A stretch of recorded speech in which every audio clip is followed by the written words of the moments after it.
गीता और मोहिनी दोनों पड़ोसन थे। जहाँ एक तरफ गीता गरीब होकर भी वो अपनी बेटी आभा और पति मनोज के साथ खुश थी, वहीं दूसरी तरफ मोहिनी अमीर होकर भी उसके मन में सुकून नहीं था। पता नहीं ये गीता हमेशा इतनी खुश कैसे रहती है। मुझे तो नफरत है उससे। उसके पास कुछ ना होने पर भी क्या वो सच में इतनी खुश है या फिर सिर्फ दिखावा करती है। मोहिनी को अपने पैसों का बहुत घमंड था, इसलिए वो अहंकारी भी थी। आभा बेटी, खाना पूरा खा लेना, जाओ जल्दी से स्कूल जाओ और मन लगा के पढ़ाई करो। सुनिए जी, आपका खाना अभी तक बना नहीं, मैं दोपहर को खेत में जाकर आपको खाना दे आऊंगी। ठीक है, कोई बात नहीं।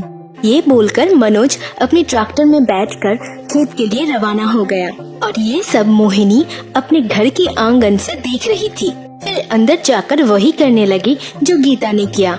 नेहा बेटी, जल्दी करो, स्कूल के लिए देर हो रही है। चिल्लाओ मत मम्मी, मैं तैयार होकर स्कूल ही जा रही हूँ। अच्छा सुनो, टाइम पर पूरा टिफिन खा लेना। जब भूख लगेगी तो खा लूंगी, मुझे पता है, आपको ये बताने की जरूरत नहीं है। अरे, अपनी माँ से ऐसे बात करते हैं? ये मैंने आप ही से सीखा है मम्मी। ये बोलकर नेहा स्कूल चली गई और मोहिनी अपने पति राज के पास गई। सुनिए जी, मैं आपके लिए ब्रेकफास्ट लगा दूं? ये काम तो रोज शांता करती है ना, आज अचानक तुम्हें क्या हो गया? खैर, मुझे लेट हो गया है, ऑफिस में ही कुछ खा लूंगा, बाय। राज और नेहा के जाने के बाद मोहिनी उस बड़े से घर में अपने आप को अकेला महसूस करती है, क्योंकि घर में हर एक काम के लिए नौकर थे। तभी काम वाली शांता उसके पास आई। मेम साहब, मुझे पता है कि क्यों आपके मन में शांति नहीं है। सारी परेशानी का जड़ तो वो गीता है। मेरे पास इस परेशानी का एक जबरदस्त उपाय है, जिससे उसके चेहरे की ये खुशी हमेशा के लिए गायब हो जाएगी। लेकिन इसके लिए 50,000 रुपए लगेंगे। हाँ ठीक है, तुझे जितना पैसे चाहिए मैं दूंगी। क्या करना है ये बता।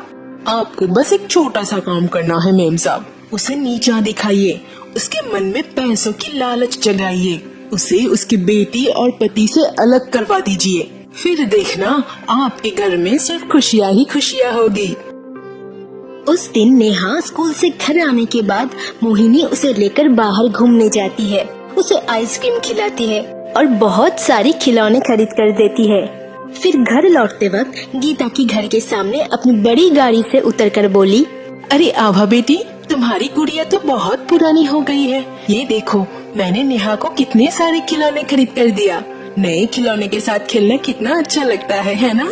लेकिन तुम्हारी तो किस्मत ही खराब है, तुम्हारे माँ बाप के पास तो इतने पैसे हैं ही नहीं। ये सुनकर आभा रोते रोते वहाँ से चली गई और मोहिनी घर आकर मन ही मन सोचने लगी, अरे वाह, ये शांता का बताया हुआ प्लान तो जबरदस्त काम कर रहा है। अगर आगे भी ऐसा ही हुआ तो उसकी जिंदगी में तो दुखों की बाढ़ आ जाएगी।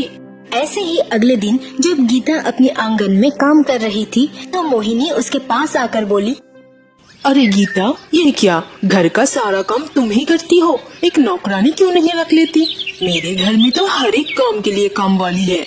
नहीं मोहिनी जी, हमारे पास उतने पैसे नहीं है। ओह हाँ, ये तो भूल ही गई थी।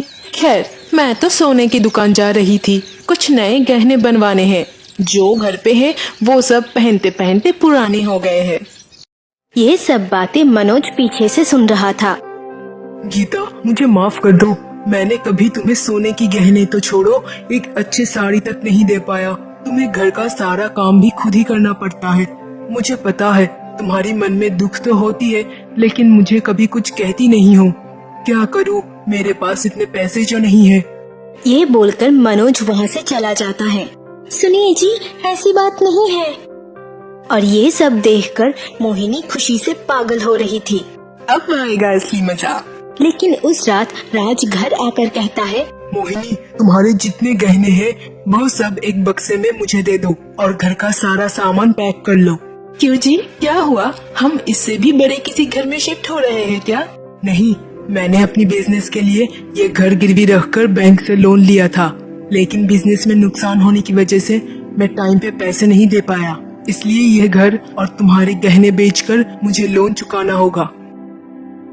अगले ही दिन वह सब अपने बचे कुचे पैसों से एक छोटा सा घर खरीदकर उसमें रहने लगे। अब नौकर ना होने के कारण मोहिनी को अपने हाथ से खाना बनाना पड़ता था। घर का सारा काम भी वो खुद ही करती थी। मम्मी, मुझे जल्दी से स्कूल के लिए तैयार कर दो। मोहिनी, जल्दी से ब्रेकफास्ट दो, मुझे निकलना है।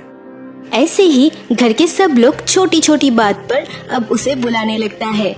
धीरे धीरे मोहिनी को समझ आती है कि गीता इतनी खुश क्यों रहती थी। गीता, प्लीज मुझे माफ कर देना। पैसों की घमंड में मैंने तुम्हें कितना नीचा दिखाया, तुम्हें भला बुरा कहा। कोई बात नहीं मोहिनी जी, अब आपको समझ आया ना कि असली खुशी पैसों से नहीं बनती बल्कि सबके साथ रहने से होती है।